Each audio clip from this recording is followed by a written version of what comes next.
Chapter 15. Over a dim, rocky road in a northeasterly direction, our buggy moved on. I noticed that the road stayed at the edge of the foothills, but always in sight of the river. About the middle of the afternoon, we stopped at a small stream to water the team. Pa asked Grandpa if he intended to go on all the way to the campground before stopping. "No," he said. "I figure we put up for the night when we reach Bluebird Creek. And with a good early start in the morning, we can make the campgrounds in plenty of time to pitch our tent and set up camp." Late that evening, we reached Bluebird Creek. We didn't set up our tent. With a tarp, we made a lean-to and built a large fire out in front of it. While Grandpa fed and watered the teams, Pa and I carried our bedding to the shelter and made down our beds. Grandpa said, "While we're cooking supper, you see to your dogs. You feed 'em and you fix 'em a nice warm bed." "I figure to cook them some cornmeal mush. That's what they're used to eating." "Mush!" Grandpa growled. "They're not going to be having mush, not if I can help it." He walked over to the grocery box, mumbling as he did, "Mush! Good gracious, a hound can't hunt on a belly full of that stuff."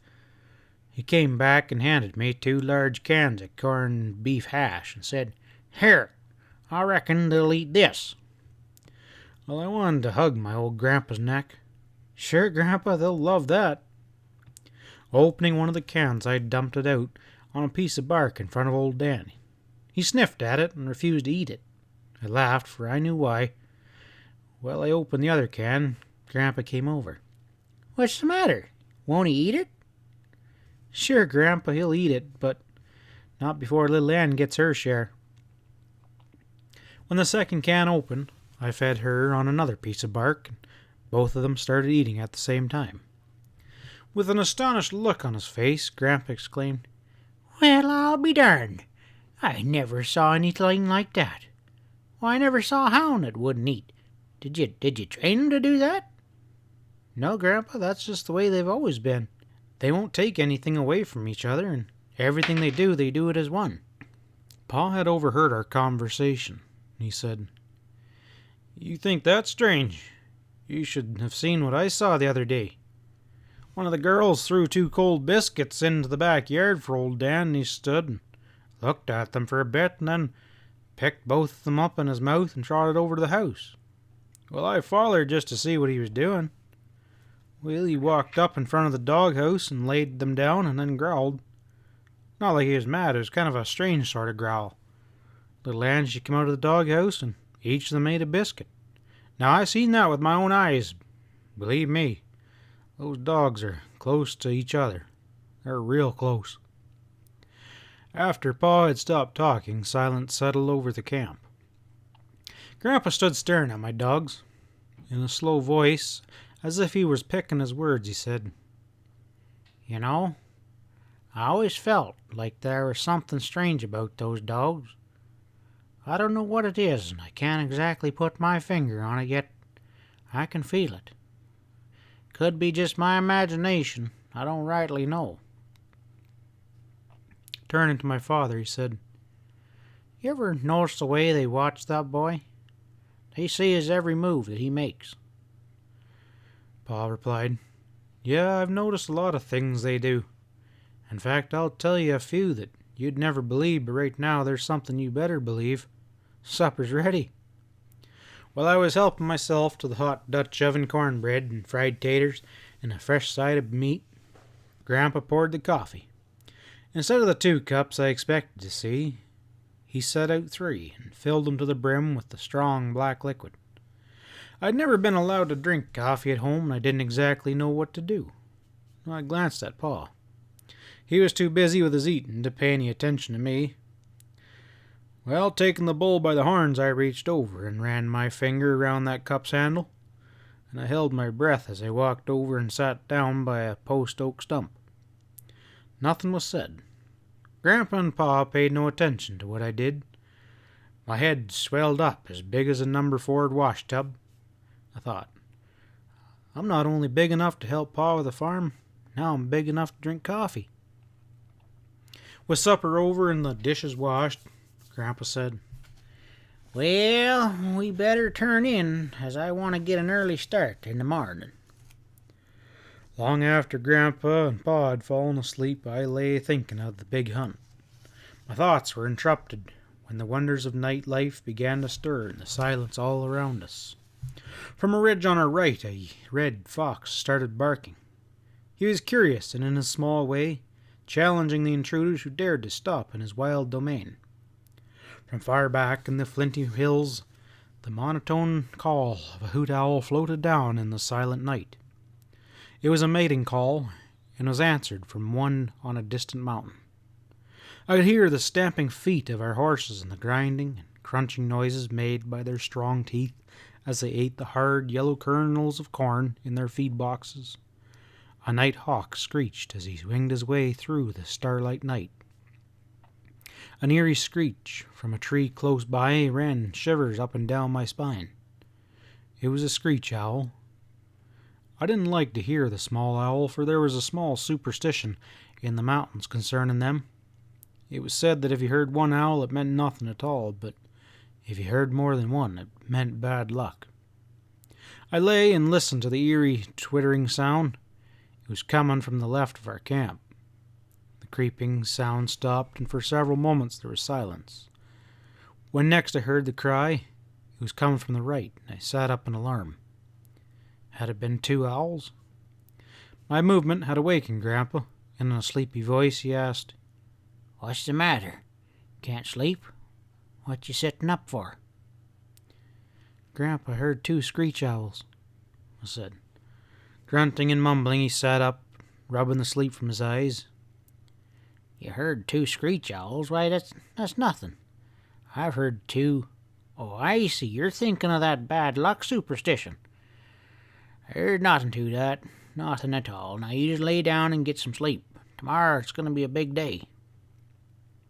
I tried hard to fall asleep, but I couldn't. I couldn't get the owls out of my mind. Had I really heard two? Were we going to have bad luck? Surely nothing bad could happen, not in such a wonderful hunt.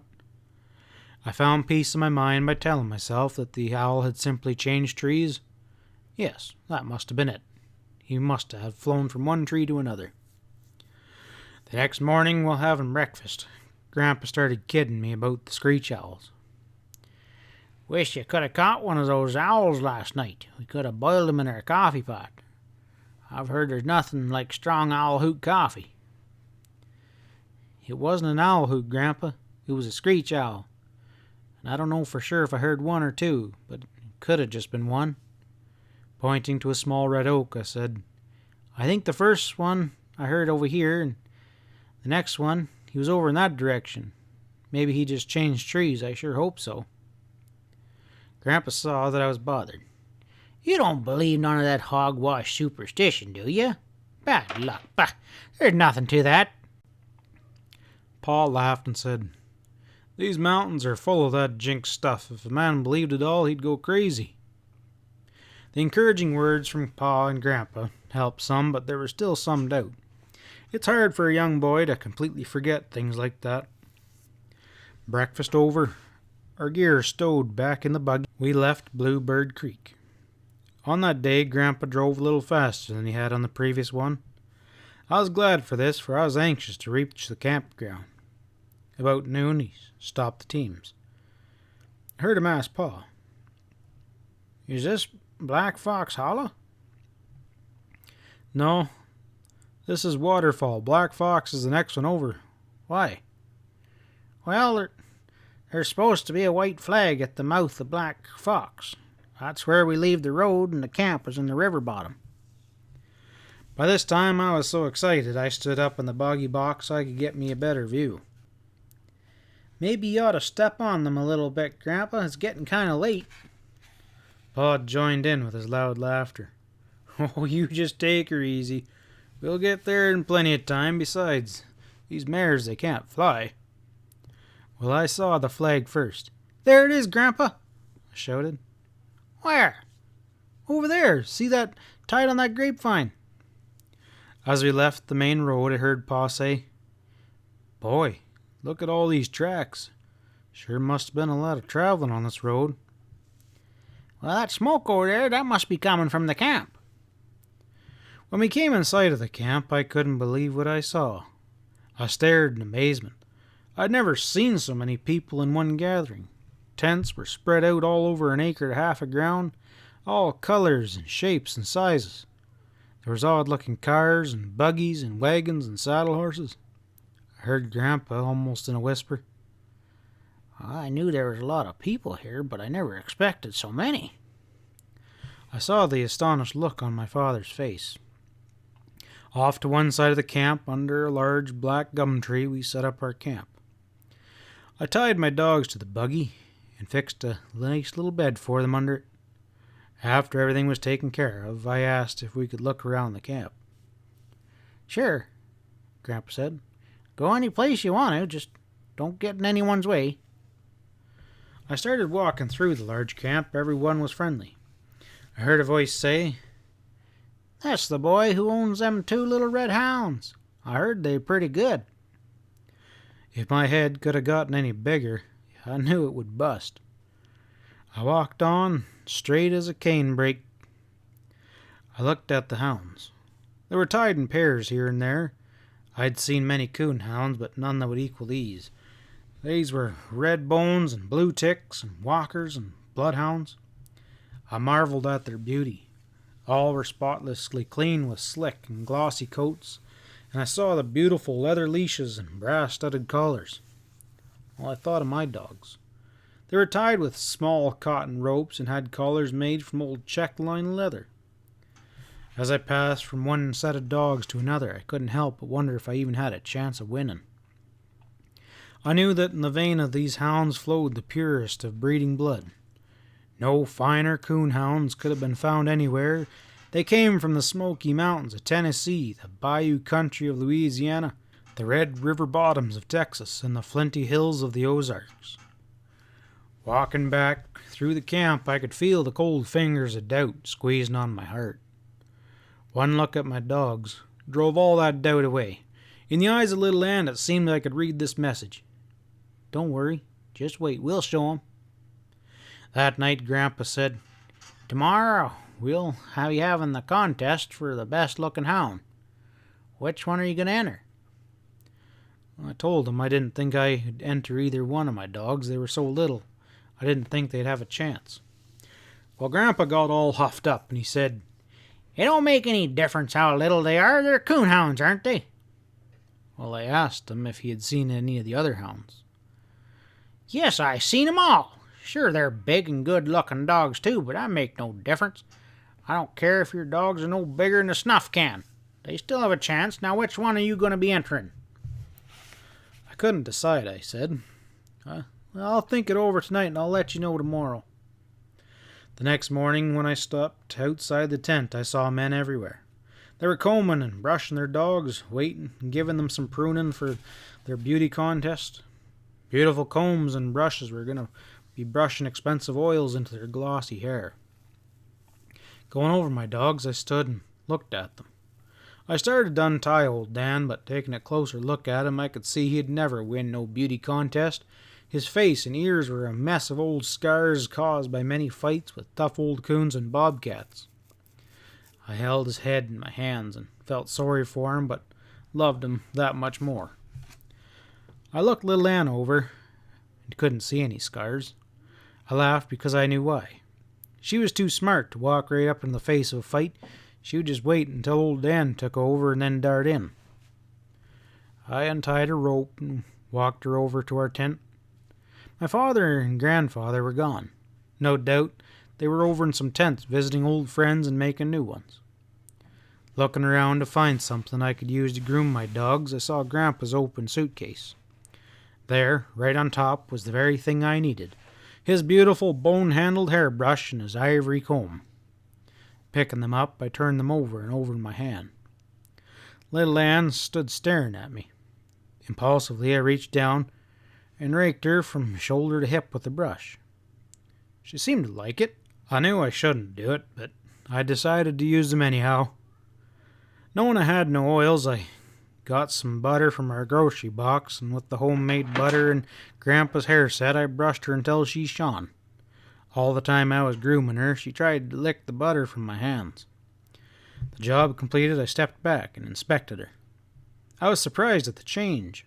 Her short red hair glistened and every one in perfect place. Shaking my finger at her, I said, "Now if you lay down and roll, I'm going to wear you out." Although I knew I wouldn't. Hearing a lot of movement outside, I looked out. Men were setting their dogs up on a long table which was built in the center of the campground. Leading little Ann to it, I picked her up and set her on the table too. I told her to act like a lady. She wagged her tail as though she understood, and I untied the rope and stepped back. After the dogs were all lined up, the judging started. 4 judges walked around and around the table, looking at them from all angles. When one of them would point at a hound, he was taken down and was eliminated from the contest. Dog after dog was disqualified, yet little Ann was still on the table. My eyes were wide, my throat was dry, and my heart was just a thumping. One judge stopped in front of little Ann. My heart stopped too. Reaching over, he patted her on the head. Turning to me, he said, "Is this your dog?" I couldn't speak. I just nodded my head. He replied, "She's a beautiful hound." He walked down the line. My heart started beating again. Then there was 8 dogs left. Little Ann was still holding her own. And then there was 4. I was ready to cry. 2 more were taken down, and little Ann and a big Walker hound owned by Mr. Kyle was the only ones left. The judge, they couldn't seem to make up their minds. Everyone started shouting, "Walk 'em! Walk 'em!" Well, I didn't know what they meant. Mr. Kyle and I were told to go to one end of the table. Our dogs were placed on the other end. Mr. Kyle snapped his fingers and called to his dog. The big hound started walking towards his master, and what a beautiful sight he was. He walked like a king. His body was stiff and straight, his head high in the air, and his large muscles quivering and jerking under his glossy coat, but something went wrong. Just before he reached the end, he broke his stride, turned, and then jumped down off the table. A low murmur ran through the crowd. Well, it was my turn. 3 times I tried to call to little Ann. Words that just wouldn't come out of my throat. My mouth and throat was too dry. The vocal cords refused to work, but I could snap my fingers, and that was all I needed.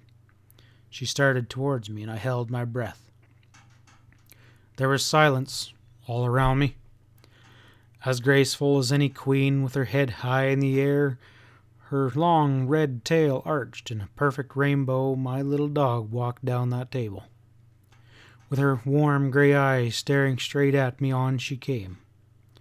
Walking up to me, she laid her head on my shoulder, and as I put my arms around her, the crowd exploded. During the commotion, I heard and felt hands clapping me on the back, and heard the words, "Congratulations," time after time. The head judge came over and made a speech. He handed me a small silver cup, and he said, "Congratulations, son. It was justly won." Well, the tears just come a-rolling. I gathered my dog up in my arms and walked to our tent, and Grandpa followed, proudly carrying the cup. That evening, the head judge stepped up on the table. He had a small box in his hand. He said, "Here, here, men. I have some announcements to make." We all gathered round. In a loud voice, he said, "Gentlemen, the contest will start tonight. I'm sure most of you men have been in these hunts before, and for those that haven't, I'll explain the rules. Each night 5 sets of dogs will be taken out to hunt. A judge will go along with each a pair of the hounds, and every morning the judges will turn in that night's catch. The 2 hounds that tree the most coons will qualify for the championship runoff. The other 4 sets will be eliminated from the hunt. Of course, if there is a tie, both sets will qualify. And on the following nights, only those hounds tying the first night's score or getting better will be in the runoff.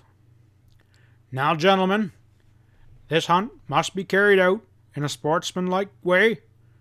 If the coon is treed where he cannot be caught, such as in a bluff, it will not be counted. You must catch the coon, skin it, and turn the hide over to your judge. You're allowed to take an axe, a lantern, and a gun with bird shot, which you can use to get a coon out of the tree. 25 sets of hounds have been entered into the hunt, and in this box I have 25 cards. Everyone in the contest will now line up for the drawing. The card you draw will tell you what night your hounds are to hunt. Walking along the line, I noted the beautiful red coats and the caps and the soft leather boots worn by the other hunters. I felt out of place in my faded blue overalls and old sheepskin coat and scuffed and worn shoes, but to the wonderful men it made no difference. They treated me like a man, even talked to me like a man. And when it came my time to draw, my hand was shaking so hard I could hardly get it in the box. Pulling the card out, I saw that I had drawn the 4th night. After the hunters had left, we stood around our campfires, sipping black coffee and listening to the baying of the hounds. Time after time we heard the tree bark. Once 2 hounds came close to the camp, out on the trail, and we listened to their steady bawling. All at once they stopped. After several minutes of waiting, a hunter said, "You know what? That old coon tucked to the river, and some way he's fooled them dogs." Another put in, "Yeah, he sure has." A friendly hunter looked at me and asked, "You think he'd fool your dogs?" Thinking the question over, I said, "You know, sometimes when I was hunting, way back in the mountains or down on the river, I'd sing a little song I made up myself. And one of the verses goes kind of like this. You can swim the river, old Mr. Ringtail, and play your tricks out one by one. It won't do any good, Mr. Old Ringtail. My little Nan, she knows every one." Well, the hunters roared with laughter, and some slapped me on the back. Tired and sleepy, with a smile on my face, I went off to bed. The next morning, 2 big blue tick hounds from the Smoky Mountains of Tennessee came out in the lead with 3 big coons to their credit. The other 4 sets were eliminated. The following morning, all 5 sets of dogs were eliminated. None had even tied the blue ticks. All those 2 sets had gotten 2 coons, and one of these had treed a third in a bluff. That day, while eating dinner, my grandfather asked me if my dogs had ever treed through coons in one night. Well, I said, "Yeah, 4 different times, but that's it." "Where do you think we should hunt on our night?" Pa asked. Well, I told him if we could get our judge to go with us in the buggy, we'd be better off if we could go far downriver and get out of range where other dogs were hunting. "Well, that's a good idea. I'll go see what the judges think about it." And while I was washing the dishes, Grandpa said, "Well, I think I'll best go shave." I should have left the tent then, but I wasn't done with my dishwashing. With a pin, Grandpa hung a small mirror on the tent wall, and after much snorting and mumbling and screwing on his face this way and that, the job was completed. Dabbing a little water on his iron gray hair, he reached for his brush and his comb. From the corner of my eye, I watched him. I had tried to clean that beautiful brush, but hadn't been able to get all the short red hairs from it. With 2 fingers, Grandpa pulled some of the hair from the bristles, and holding it out in front of him, he looked it over closely. And then, bending over close to the mirror and peeking over his glasses, he inspected his head. Straightening up, he looked at the brush again, and turning around quickly, he looked at me straight and said, "Say, young." Not waiting any more, I scooted for the door. Crawling under the buggy, I lay down between my dogs. I knew he wouldn't be mad at me, but it'd be the best to stay out of the way for a while. The 3rd night, the blue ticks were tied by 2 black and tan hounds from the bayou country of Louisiana. All that day I was restless. I prowled around camp. Every little while I'd go and see how old Dan and little Ann were. Once I took 2 weenies from our groceries, and I heated them up and gave them to my dogs for a treat. Old Dan swallowed his down in one gulp and looked at me and to say, "Is that all?" Little Ann ate hers in a ladylike way. I could have sworn I'd seen a little grin on her face. Grandpa was hopping around like a grasshopper, going here and there. Once passing a tent, I heard his voice. Well, I knew he was bragging about my dogs, and I smiled to myself. Another hunter stopped me and asked, "Is it true that your hounds treed 6 coons in one night? 3 in one tree, or is that old man out there just blowing off some steam?" Well, I told him my grandfather had a wee bit of steam, but he was the best grandpa a boy could ever have.